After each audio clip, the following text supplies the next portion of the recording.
السلام عليكم صاحب يال ما أنت وحن كهدلنا قصدي ويلكي نبي أيوب أو إسجنا أها نبي كله رسالة كلا وريجي بيسا وحنا لو هم جعبا دول كفلي ما يعيس صحدنا وبشر ابن أيوب وحو بلانكو قاضي إنه ضدك عدالة كل خدانه هبين كينا وصلاة وتاجنان دونه maalintiina uu soomi doono wiligiisana uu xanaaqi doonin saas ayaana loogu bixiyay magaca Dulkifli waxaana loola jeedaa magacaasi kii damaanada qaaday ama xilka qaaday ku soo dhawow mar kale muuqaalkeena maanta qisada nabi Dulkifli waa mid kamid ah qisooyinka ku xusan Qur'aanka Kariimka inkastoo uu yahay nabi si kooban loo hadal qaaday haddana waxa uu leeyahay muhiimad gaar ah oo ku saabsan dulqaadka cadaaladda iyo iimaanka adag Dulkifli waxa la aaminsan yahay inuu ahaa nabi ama nin saalix ah oo ku dayasho mudan waxaana magaciisa laga fahmi karaa inuu ahaa qof u taagan xil ama mas'uuliyad taasi oo micnaheeda ah Dulkifli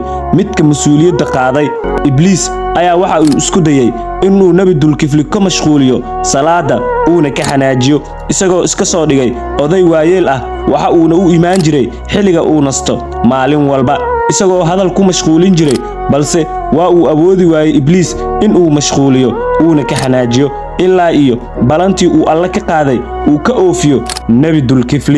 Dulkifli waxa uu ahaa nin cadaalad badan samirna leh iyo mid u taagan mas'uuliyadda uu qaaday oofinteeda waxa uuna balan ka hor qaaday dadkiisa hortooda isagoo u noqonaya mid xukumi doona si cadaaladna u xukumi doona wuxuuna ahaa mid difaaca dadka danyarta ah sidoo kalena xaq difaaca wuxuu ahaa mid ku shaqeeya cadaaladda iyo hufnaanta oo aan cidna dulminin waxa uuna dadka ku kala saari jiray si siman oo aan eex lahayn waxaana la sheegaa inuu ahaa qof u fiirsada mas'uuliyadiisa oona ilaaliya sharciyada iyo xeerarka diinteena nabi Dulkifli waxa uu ahaa mid dulqaad badan oo la kulmay imtixaano badan laakiin marnaba kuma uusan dhicin imtixaanadaasi waxa ayna ahayd balan uu ka qaaday eebe in aanu ka tagi doonin cibaadadiisa oo ku sugnaan doono xaqa iyo cadaaladda mar walbo nabi Dulkifli waxa uu ahaa mid si joogto ah u cibaadaysan jiray oo ku sugnaada